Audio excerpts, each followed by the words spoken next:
너 자신을 알라. 철학자 소크라테스 선생께서 하신 말씀입니다. 여러분은 여러분 자신에 대해서 잘 알고 계십니까? 내 자신에 대해서 내가 누구보다 잘 알지? 뭔 소리 하고 있어? 난데 누가 나보다 나를 더 잘 알겠어? 그렇죠? 과연 그럴까요?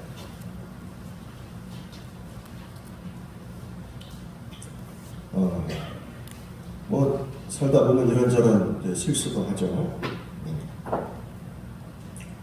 얼굴에 뭐가 묻어있는 거를 모르고 하루 종일 돌아다니다가 집에 와서 거울을 딱 보면 시꺼멓게 딱 묻어있는 거예요.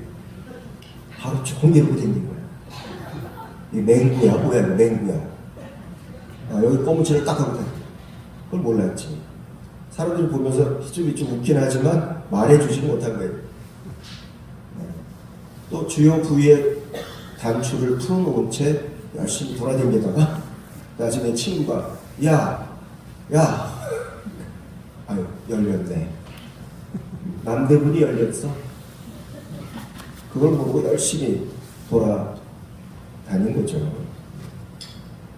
자, 어느 날 저희 집사람이 분위기를 잡으시더니 조용히 이런 말씀을 하셨습니다. 당신 오늘 말을 많이 했어요. 제가 속에서 그냥 이게 치밀더라고. 아니 내가 무슨 말을 그렇게 많이 했다고 말이야. 그런 말을 하나. 근데 가만히 곰곰이 생각해 보니까 그런 것 같아요. 몰랐죠 저는. 그렇게 그날 말을 많이 한 줄. 옆 사람 옆에서 딱 지켜보면서 안 되겠구만. 집사람이 이야기하는 걸 듣고 비로소 조심해야 되겠구나. 더욱 조심해야 되겠구나 하는 생각을 하게 되었습니다. 그렇습니다. 거울을 볼 때 비로소 내 모습이 보입니다. 누군가 말해줄 때 비로소 나의 실상을 깨닫게 될 때가 있습니다. 자, 마찬가지로 믿는 자로서의 우리의 정체성, 말씀의 거울에 비추어 볼 때 비로소 보이기 시작합니다. 성경에 보면 자신이 누군지 분명히 알고 자신에게 주어진 사명을 바르게 감당하며 살아간 믿음의 선배들이 나옵니다. 사도 바울, 여러 교회에 보낸 서신에 자기가 누군지를 분명히 밝힙니다. 고린도전서 1장 1절입니다. 하나님의 뜻을 따라 그리스도 예수의 사도로 부르심을 받은 바울. 갈라디아서 1장 1절입니다. 사람들에게서 난 것도 아니요 사람으로 말미암은 것도 아니요 오직 예수 그리스도와 그를 죽은 자 가운데서 살리신 하나님 아버지로 말미암아 사도된 바울. 골로새서 1장 1절입니다. 하나님의 뜻으로 말미암아 그리스도 예수의 사도된 바울. 십자가에 죽으시고 부활하신 예수께서 나를 친히 찾아오셔서 나를 만나 주셨다. 그 주님의 뜻 가운데 나는 사도가 되었다.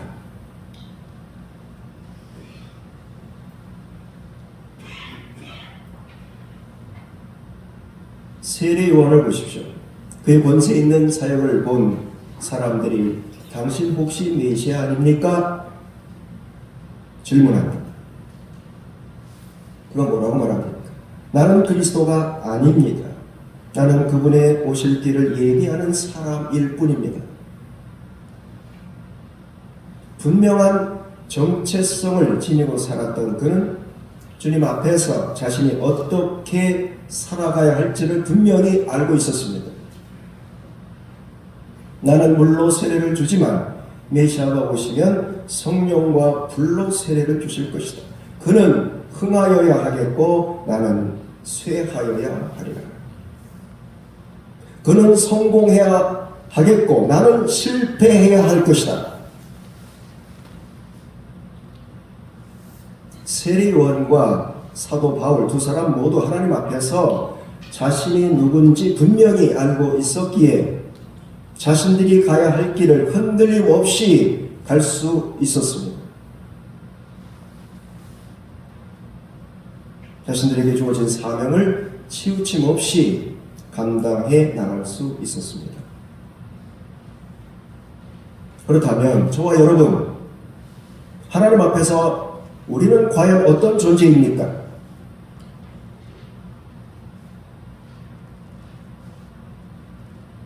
예수 믿는 우리는 대체 어떤 사람입니까? 조금 전 우리가 읽은 본문은 우리의 정체성을 명확하게 보여주는 말씀입니다. 다시 한번 본문을 읽겠습니다. 갈라디아서 2장 20절, 자, 같이 읽습니다. 시작. 내가 그리스도와 함께 십자가에 못 박혔나니 그런즉 이제는 내가 사는 것이 아니고 오직 내 안에 그리스도께서 사시는 것이다. 이제 내가 육체 가운데 사는 것은 나를 사랑하사 나를 위하여 자기 자신을 버리시니 하나님의 아들을 믿는 말로 가능한 것이다. 나는 어떤 존재인가? 예수 앞에서 나는 누구인가? 주님과 함께 십자가에 못 박혀 죽은 자요, 믿음으로 주님과 함께 사는 자다.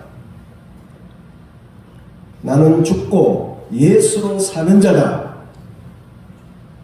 이것이 신앙 안에서 우리의 정체성입니다. 제가 신학을 하고 사역을 하면서, 특히 담임 목회를 하면서 종종 흔들릴 때가 있었습니다. 이상한 소문이 돌기도 하고 거짓 소문이 떠돌면서 아주 곤혹스러운 때가 있었습니다. 누구를 편애한다, 뭘 소홀히 한다, 말도 많고 탈도 많습니다. 내가 왜 신학을 하고 목회를 한다고 했을까? 회의가 느껴질 때도 있었습니다. 그때마다 저는 처음 저를 부르셨던 그때로 돌아갑니다. 내가 너를 교회의 기둥으로 세울 것이다. 내가 너를 교회의 기둥으로 세울 것이다. 천국을 보여주시면서 저에게 말씀하셨던 그 시절을 회상합니다. 그리고 신학 이후에 5 식구가 과연 어떻게 생활해 나갈 수 있을 것인가 고민하던 저에게 주셨던 말씀을 다시 한번 떠올립니다. 이사야 33장 6절 말씀입니다. 너의 시대에 평안함이 있으며 구원과 지혜와 지식이 풍성할 것이니 여호와를 경외함이 너의 보배니라. 용수야, 나만 믿고 따라와라. 사람 눈치 보지 말고 오직 나만 두려워하라. 내가 일하는 데 필요한 모든 지식과 지혜 내가 다 부어줄 것이다. 내가 너를 통해서 구원의 역사를 일으킬 것이다. 내가 너를 붙들어 줄 것이다. 내 삶을 책임질 것이다. 말씀의 은혜를 풍성하게 부어줄 것이다. 용수야, 나만 바라봐라. 1994년 2월 말 하나은행 인사부 인력개발팀 과장직 사표를 내고 이튿날 3월 초 워커힐 쪽에 있는 장신대 신학대학원 수업에 참석하기 위해서 가방을 들고 인천 방향에 있는 오류역에서 전철을 타던 그날,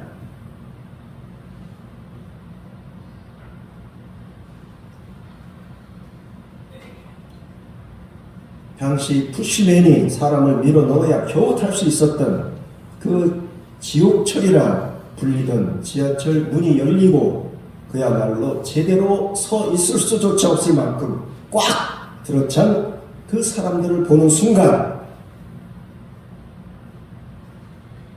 뜻하지 않게 제 안에 감격이 밀려옵니다.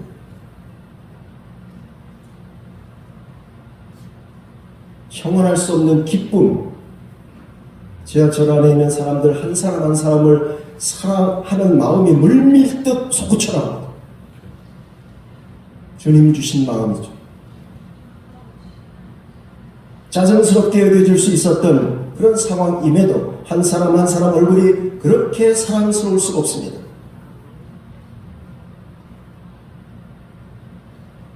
그렇게 감격스럽게 출발한 신대원 생활 얼마나 즐거웠는지 모릅니다.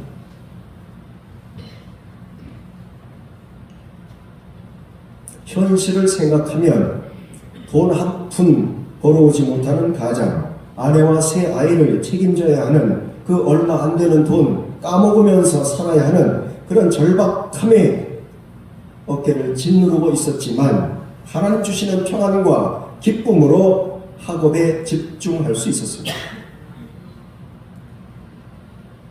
38세의 늦은 나이에 입학했지만 명문대를 나온 젊은 친구들을 제치고 성적 장학금을 하나님께서 주셨습니다. 즐겁게 공부하니까 성과가 좋은 거예요. 그리고 졸업을 앞두고 학생 대표로 선출되어서 학생들 모두를 섬길 수 있는 기회를 또 하나님께서 허락하셨습니다. 자, 오랜 세월 신앙생활 하다 보면 진부한 느낌이 들 때가 있습니다. 예배 드릴 때도 감격이 없습니다. 말씀을 들어도 그 말이 그 말 같습니다. 성도들 얼굴을 봐도 별로 반갑지가 않아요. 내가 지금 신앙생활을 하고 있는 건지 안 하는 건지 구분이 되지를 않습니다. 바로 이러한 때에 다시금 십자가 앞으로 나아갈 필요가 있습니다. 십자가의 영성을 회복할 필요가 있습니다. 주님 보시기에 내가 누구인지 다시금 확인해 볼 필요가 있습니다. 그렇습니다. 십자가 앞에 나아가면 내가 누구인지 분명히 보입니다.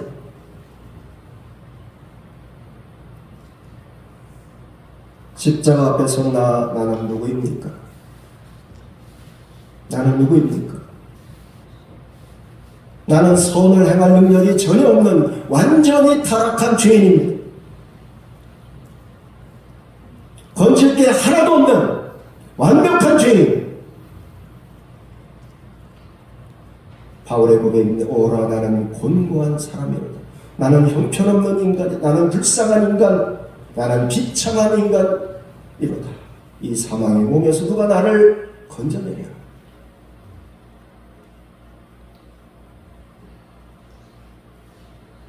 우리가 알거니와 우리 옛사람이 예수와 함께 십자가에 못 박힌 것은 죄의 몸이 죽어 다시는 우리가 죄에게 종로로 타지 아니하려 함이니.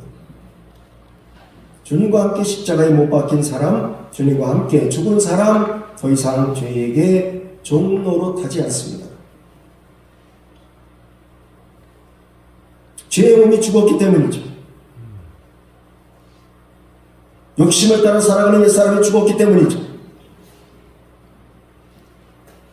여러분, 신앙생활을 그렇게 오래 했는데도 아직도 주님을 닮지 못하는 이유가 무엇입니까?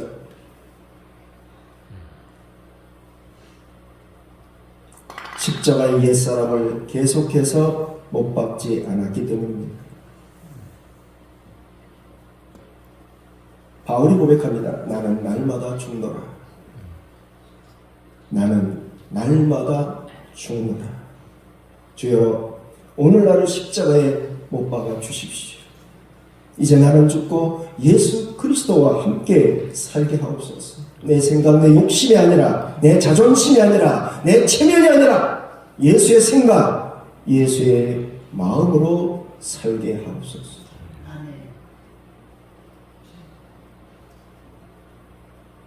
돈이 많은 사람에게 당신 전 재산 팔아서 교회 헌납하고 교회 저쪽 방에 와서 사시오. 이런다면 저게 미쳤나 하고 째려볼 겁니다. 명예를 목숨처럼 소중하게 여기는 사람에게 당신 이제 저 뒤에 가서 조용히 앉아서 예배만 드려 한다면 아마 눈을 부릅뜨고 쳐다보겠지.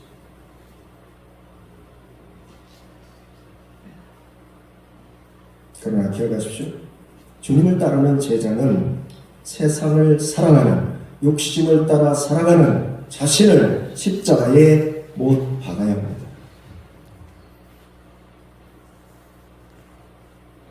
누구든지 나를 따르려거든 자기를 부인하고 자기 십자가를 지고 나를 따를 것이니라. 여러분, 이 말씀이 무슨 말씀이라고 생각하십니까? 이게 대체 무슨 말입니까? 어떻게 하라는 거예요, 대체?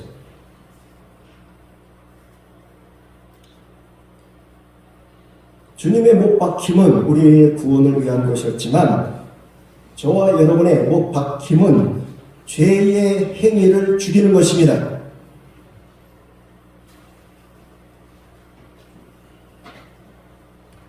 믿는 자는 주님의 십자가를 통해서 죄의 근원이 제거되고 새 생명을 얻어 살아가지만 여전히 우리 안에 아주 강력하게 영향을 미치고 있는 죄의 악은 아직 죽지 않았기에, 죄의 습성이 남아있기에 우리는 자기 십자가의 날마다 속에 있는 이 죄악들을 못 박아야 하는 것이죠.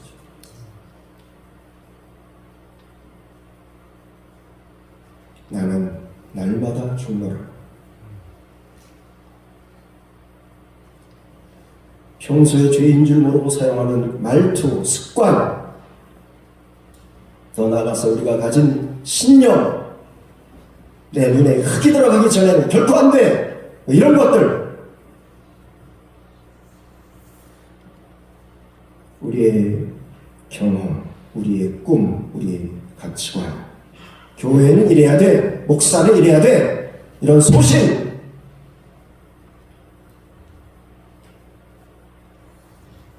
이 모든 것 십자가에 못 박아야 합니다.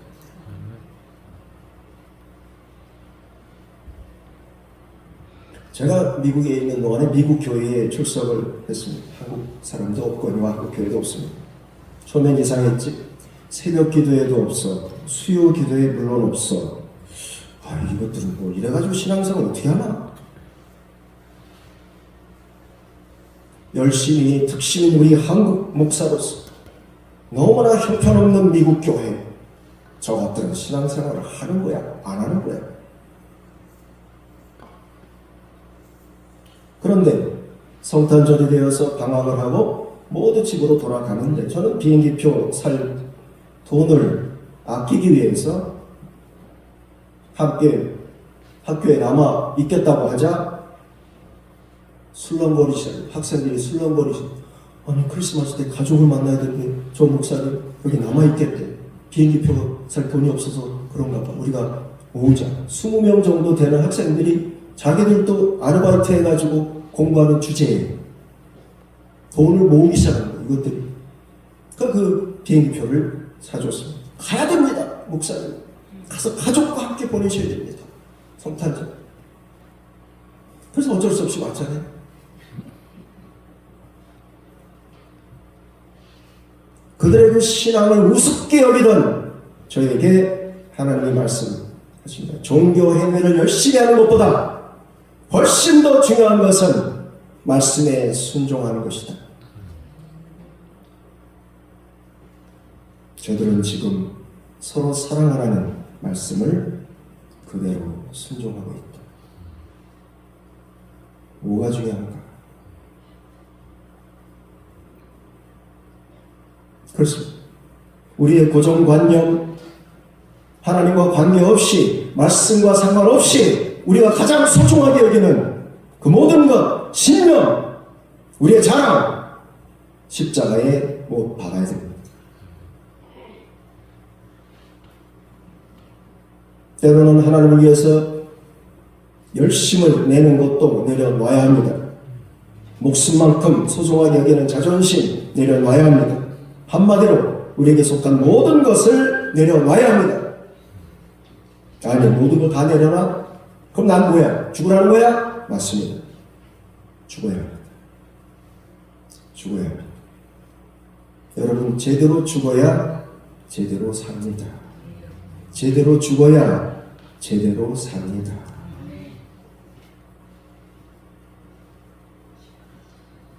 어린 자녀를 키우신 분들 아마 다 경험해 보셨을 거예요.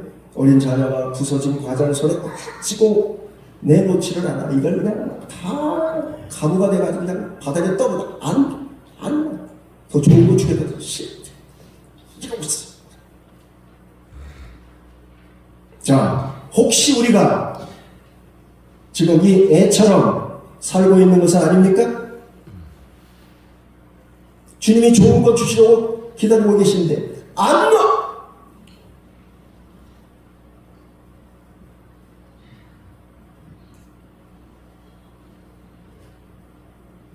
주님께서 십자가에서 처리해 주신 그 모든 더러운 것들, 썩어질 것들, 불타 없어질 것들, 거기에 집착해서 영원한 생명을 누리지 못하는 것, 허망한 것들을 붙드느라고 하나님께서 허락하신 영광스러운 그 선물을 즐기지 못하고 있는 것이죠. 얼마나 안타까운 일입니까?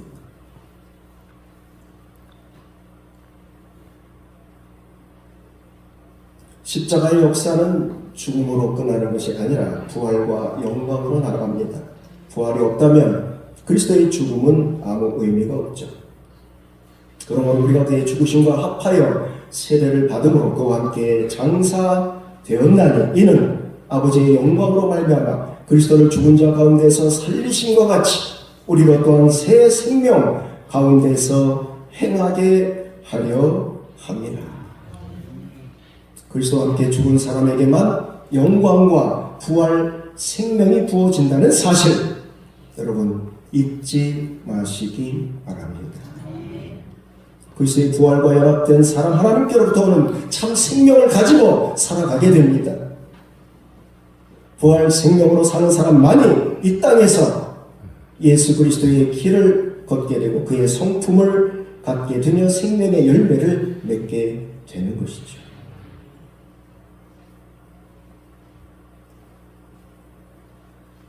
참 생명은 필연적으로 옛사람이 십자가에 죽는 과정을 거쳐야 합니다. 다시 말씀드리지만 예수와 함께 죽은 자만이 예수와 함께 살 수가 있습니다. 죽어야 삽니다. 따라서 해보실까요? 죽어야 삽니다. 그렇습니다. 하늘의 밀이 땅에 떨어져 죽지 아니하면 하늘 그대로 있고 죽으면 많은 열매를 맺으리라. 예수를 그저 영접한 그리스도인이라도 자기의 생각, 자기 경험, 자기 열심, 자기 방식대로 살아가는 사람, 아직 옛사람에 머물러 있는 것입니다. 제대로 죽지 않은 것이죠. 주님을 위해 봉사한다고 하면서도 옛사람이 주인이 되어 일을 합니다. 성령과 무관하게 자신의 의지를 따라서 자기 힘으로 열심히 일합니다. 결과적으로 성령의 열매가 맺히지 않습니다. 보십시오. 땅에 떨어져 죽은 밀을 분명히 죽었는데 자기가 다 없어진 줄 알았는데 상상도 못했던 그 새로운 생명의 싹이 거기서 돋아납니다. 새로운 생명체가 땅을 뚫고 세상에 모습을 드러내는 것이죠. 씨앗이 한 일이 뭡니까? 그 씨앗이 한 일이 뭐예요? 그냥 땅에 떨어져 죽은 것밖에 없습니다. 그런데 하나님께서 거기서 30배, 60배, 100배의 결실을 맺게 하십니다. 놀라운 신비죠. 신앙의 신비죠.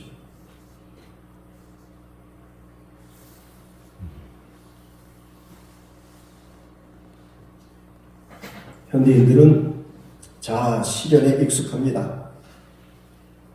자아 실현.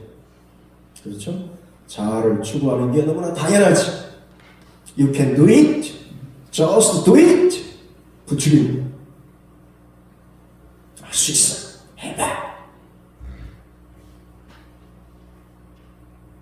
자기 만족을 추구하죠. 하고 싶으면 해야 돼. 내 기분이 내키면 해야 돼. 시중에 나온 책들 잘 가서 살펴보세요. 자기 만족, 자기 자신의 행복을 추구하도록 부추기는 책이 대다수입니다. 스스로 행복해지는 비결을 가르쳐준다고 이런 말 저런 말 잔뜩 써놨지. 주님을 따르려고 하면서도 자기 것은 하나도 버리지 않은 채 주님을 믿고 하나님 주시는 복을 받겠다고 나서는 사람들이 있습니다. 마치 일본의 이웃나라 일본의 일부 그리스도인들이 여러 신 가운데 예수신 하나를 추가해서 믿는 것처럼 우상 중에 하나, 예수 우상 하나 더 갖다가 모셔놓고 거기도 비나이다. 너도 복 줘라. 너도 복 주고 너도 복 줘라.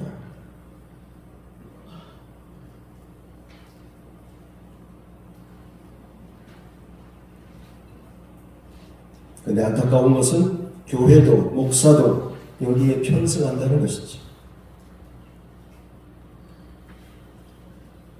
사람을 모이기 위해서, 교회를 성장시키기 위해서 성도들이 듣고 싶어하는 말을 하는 거예요. 여러분 귀에 그냥 간질간질하게 아주 기분 좋게 하는 말을 하는 거예요.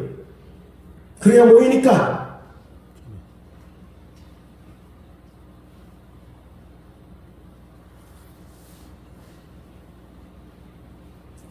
저는 여러분의 영혼을 진심으로 사랑하는 목회자로서 오직 하나님만을 경외하라는 말씀을 붙들고 사랑하는 목회자로서 두려운 마음으로 주신 말씀을 여러분에게 전하지 않을 수가 없습니다. 사실 이 설교 상당히 고민했어요. 이 설교도 제가 약 2달 전에 준비했어요. 이 설교를. 그걸 파일에다 넣어놓고 약간 고민했어요.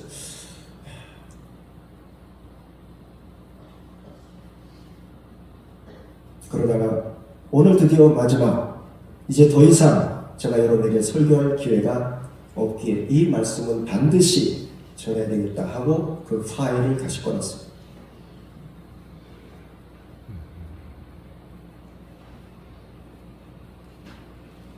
기억하십시오.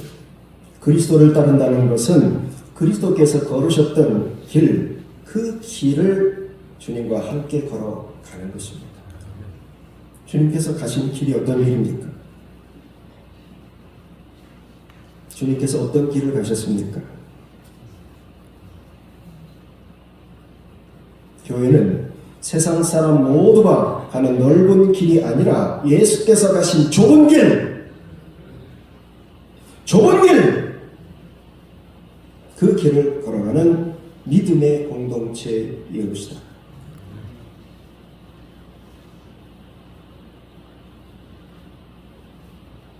여러분, 우리 주님 가신 길 어떤 길입니까? 하나님의 아들이 그 영광의 자리를 버리고 이 땅에 천한 몸이 되셨어요. 비천한 종이 되셨어요.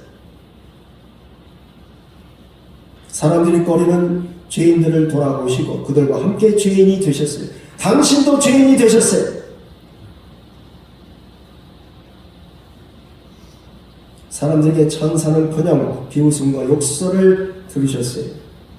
저와 여러분을 위해서 하나님의 저주를 받으시고 나무에 달려 죽으셨어요. 죽었어요. 손해보는 길, 바보 되는 길. 세상에 이런 길을 가고 싶어하는 사람이 어디가 있겠어요? 없지. 그러니 좁은 문 좁은 길입니다. 인기가 없습니다. 듣기 싫어하지. 이런 설교는 별로 듣고 싶지 않아.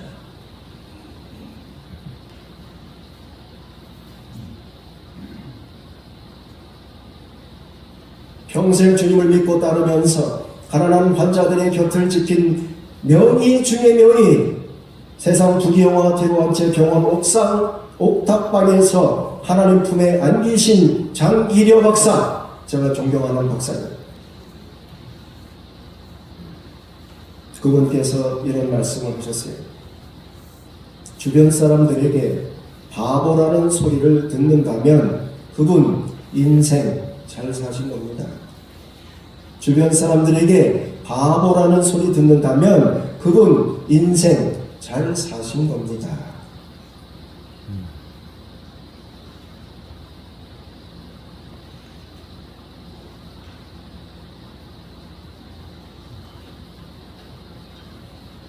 기억하십시오.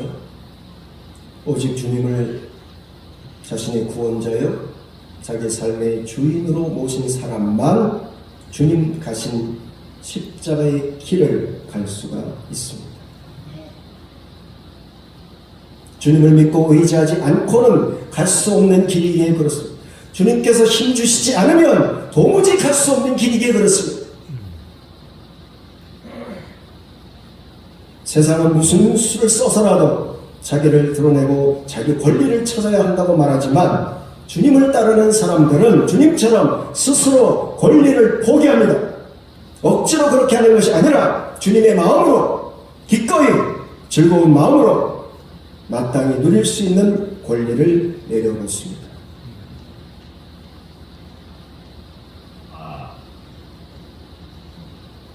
십자가에 못 박힌 제자는 또한 일을 하면서도 자기 공로를 내세우거나 주인 노릇하지 않습니다.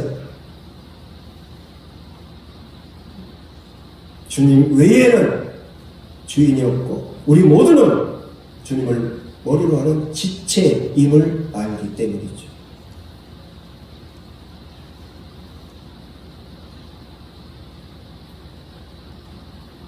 주님은 어설프게 세상의 양다리를 걸치고 있는 사람들, 자기에게 유익이 되지 않으면 언제든 세상으로 돌아갈 그런 사람이 아니라 온전히 주님께 헌신된 주님 주시는 십자가 달개지고 주님 뒤를 따라가는 소수의 제자들을 부르고 계십니다.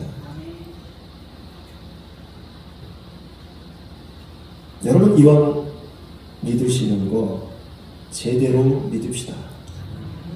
이왕 믿는 거 제대로 믿읍시다. 오늘 이 자리에 계신 여러분 모두가 먼저 그 나라와 의를 구하는 제자, 세상 그 무엇보다도 우리 주님을 사랑하는 제자, 그래서 십자가의 길을 다 주님과 함께 걸어간 뒤에 우리 주님과 더불어서 하늘 영광에 동참하는 그런 제자가 되시기를 제 이름으로 축원합니다. 기도하겠습니다.